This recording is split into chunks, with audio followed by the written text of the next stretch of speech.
intervensi terhadap dokumen sehingga dokumen ini yang dimunculkan itu seolah-olah sesuai dengan sourcesnya gitu, sesuai dengan sumbernya. Padahal menurut temuan Mas Topi Merah ini potensi dilakukan editing. Kita mau jujur Mas Roy sebagai orang akademik ya, karena Rismond katanya kan akademik gitu ya. Ini harusnya dibaca dalam konteks dialektika ilmu pengetahuan. Ya. Jadi ini benar-benar satu pertontonan, satu pertunjukan dialektik ilmu pengetahuan yang dilakukan oleh seorang anak muda menantang seorang senior. Jangan apa-apa kita baperan. Nah, Terus saya laporkan. Ini kan kerjaan para pemul kan begitu. Ya, selalu mengancam dan mengintimidasi dengan LP akan saya LP kan gitu.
kalau pernah ingat Prof.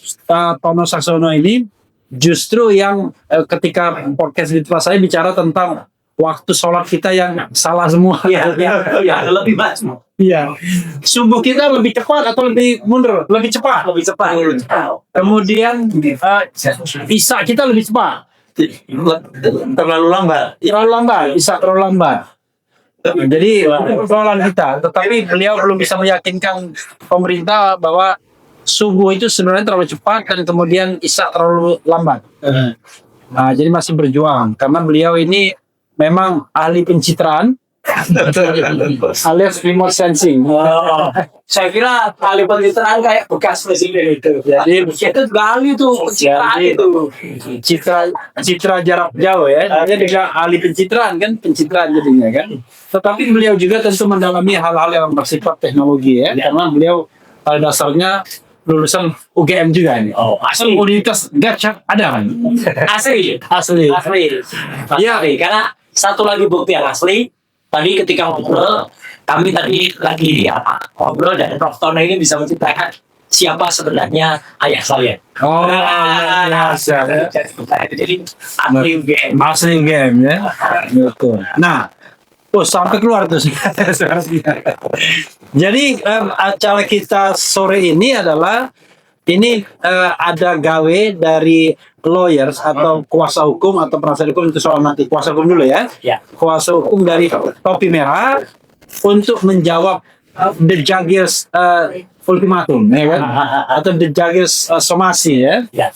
Jadi kita tahu beberapa waktu yang lalu pengacara Rismond atau kuasa hukum Rismond mengeluarkan atau mengirimkan somasi kepada Topi Merah ya. Somasi tersebut intinya berisi jawaban selama 7 hari ke depan. Kalau tidak akan dikasih somasi kedua dalam jangka waktu 2 hari atau 1 hari ya. 2 hari. Kemudian kalau tidak akan terjadi yang tidak. Nah sekarang tapi Mas Roy juga akan menceritakan sesuatu dan Prof. Tono juga akan menyampaikan sesuatu yang barangkali kita butuh ahli-ahli lain setelah Rismond belok sedikit. Banyak belok. Kesempatan pertama kepada lawyer dulu, kuasa hukum untuk membingkai acara hari ini, Abdul Ghafur Sangaji. Jadi walaupun Anda telat, tetapi bicara duluan.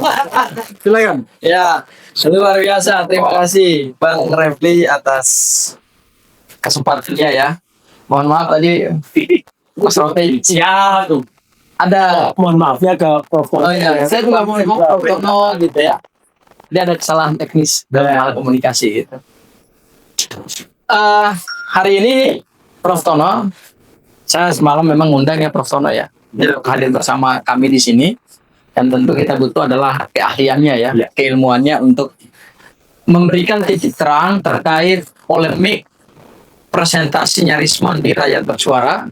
Karena saat itu kami bertiga juga hadir di situ di Rakyat Bersuara, Bang Refri juga, ada saya dan Mas Roy juga. Dan besok Selasa lagi. Dan Selasa kita akan ketemu lagi di Rakyat Bersuara dengan tema yang berbeda. Temanya tentang topi merah. Dan hari ini kita bicarakan dulu ya Mas Roy. Jadi kita tidak mendahului. Kita akan sedikit-sedikit aja, jangan terlalu banyak gitu. Nanti salah tahu lagi kita apa. Ya. Kita spill dikit-dikit aja.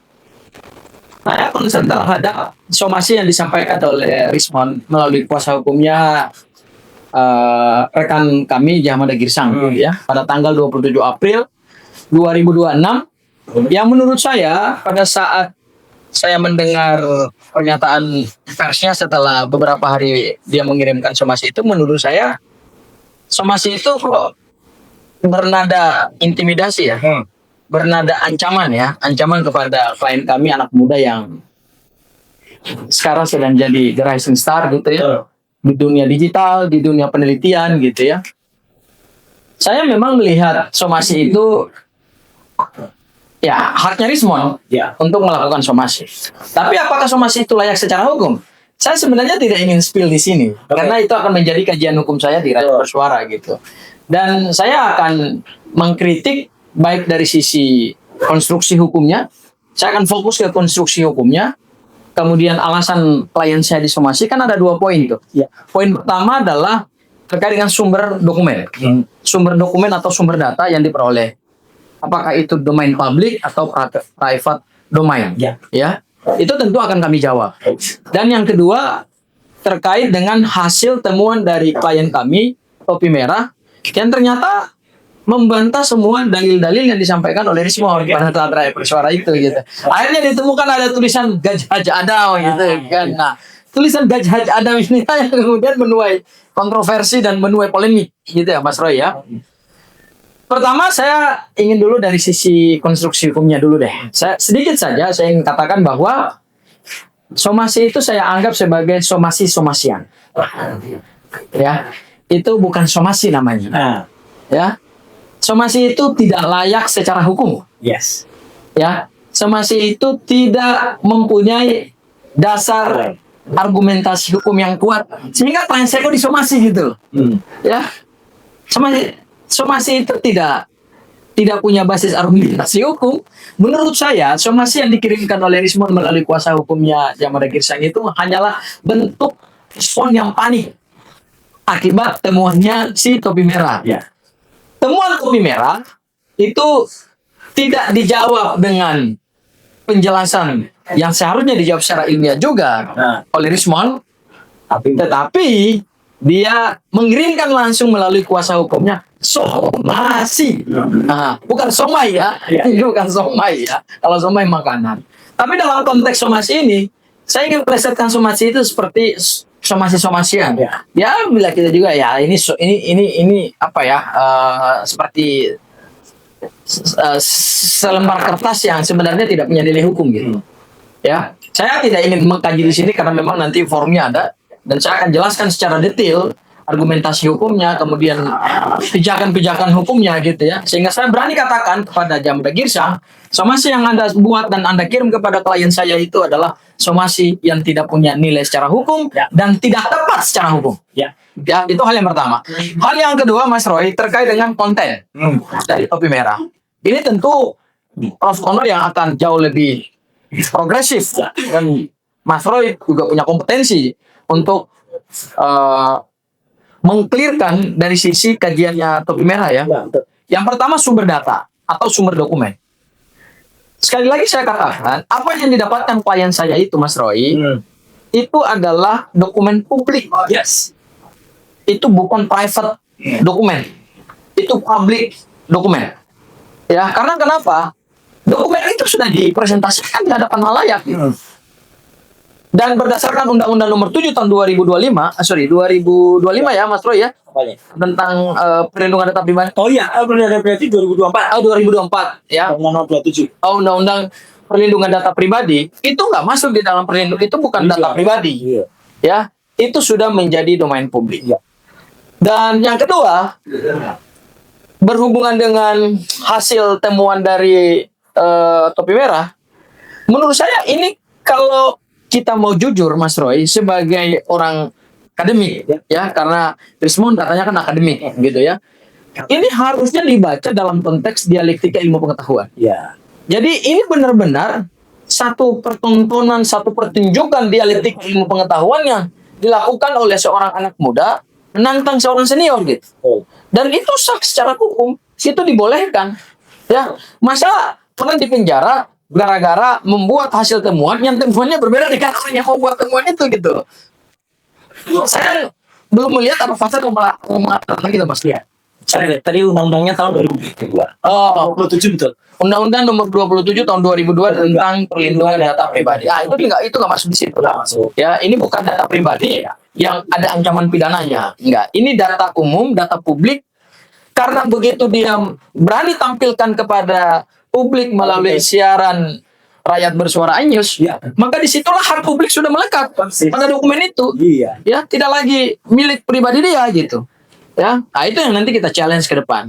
Dan berhubungan dengan juga hasil temuannya klien saya mau katakan begini, Mas Roy. Jangan apa-apa kita baperan, Nah, terus saya laporkan.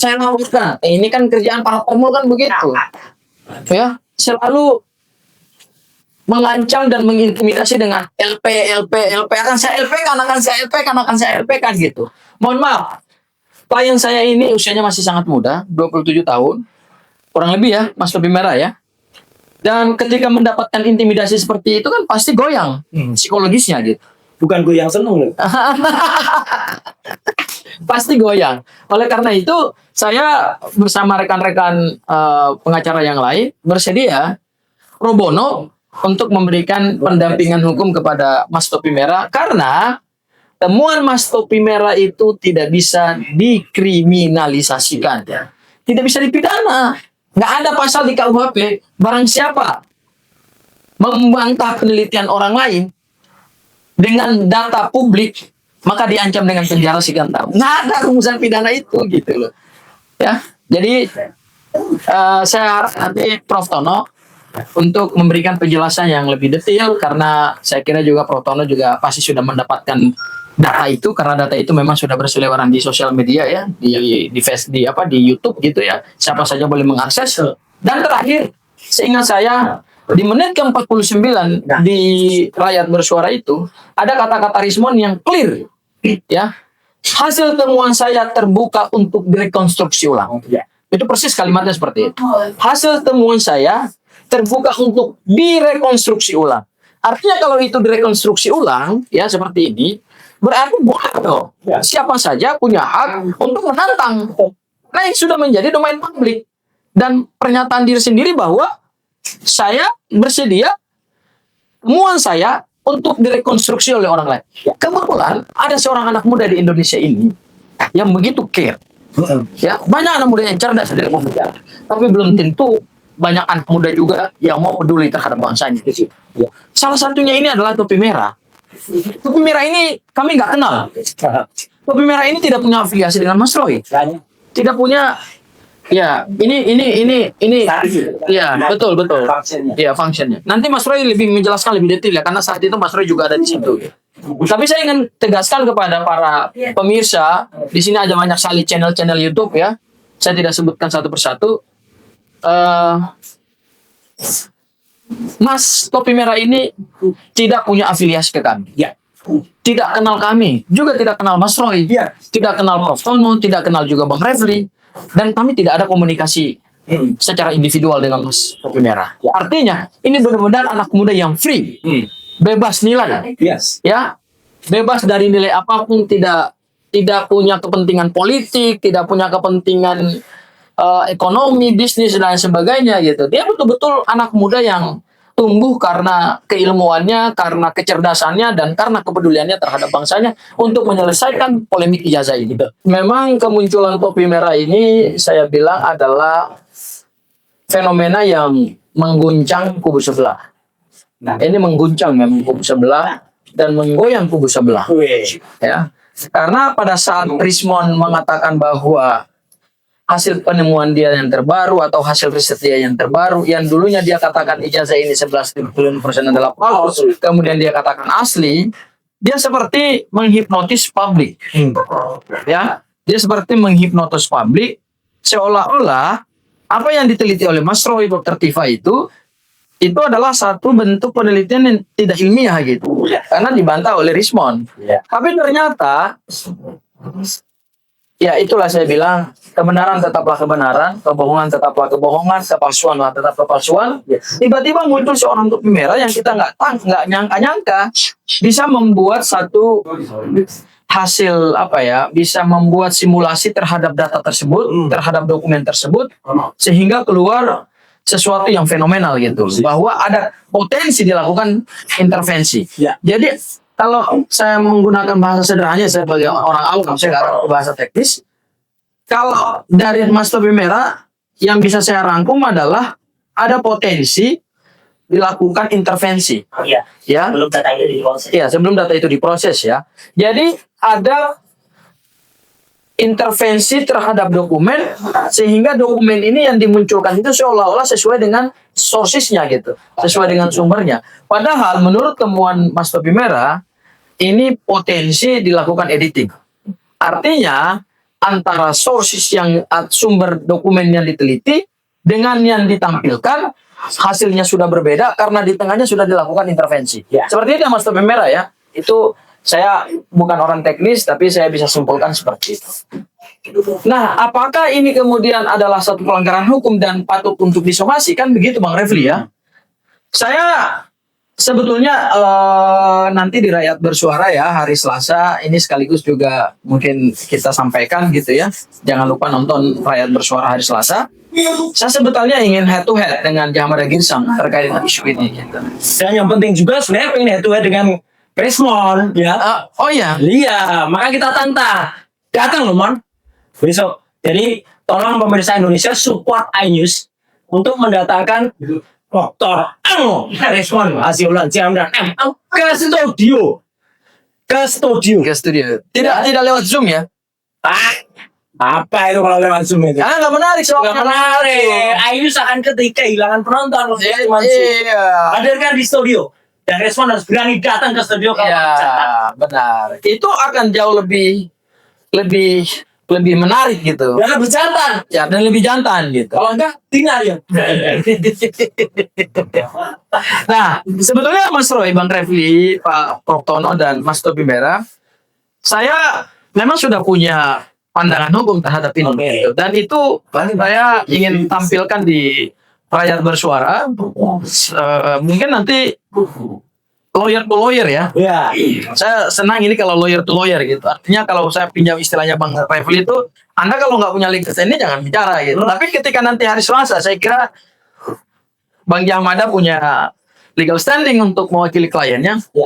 Ya, yang sama-sama itu senior. Betul. Dan saya akan mewakili klien saya juga. Dan tambahan lagi, ya tolong juga, ya pemirsa juga bisa menilai siapa yang ditampilin nggak ini. Semoga-moga yang punya legal standing. Jadi kalau ada yang ngikut cuma tampil nggak ada legal standing, ya mendingan nggak usah aja deh dia ditampilin, ngapain juga gitu loh. Ngapain dia daftar ya, atau istilah banka. Apa itu artinya? Banci kamera. Ya. Jadi Bang Refli gitu. Saya intinya adalah ada kajian hukum saya, tapi saya lebih rame akan saya adu argumen aja lah dengan Jahamada Girsang gitu ya, supaya perspektif lawyer to lawyer itu betul-betul bisa kita kemukakan secara legal gitu. Ya, kita tentu akan menggunakan perspektif yuridis ya, legal minds, bukan omon-omon.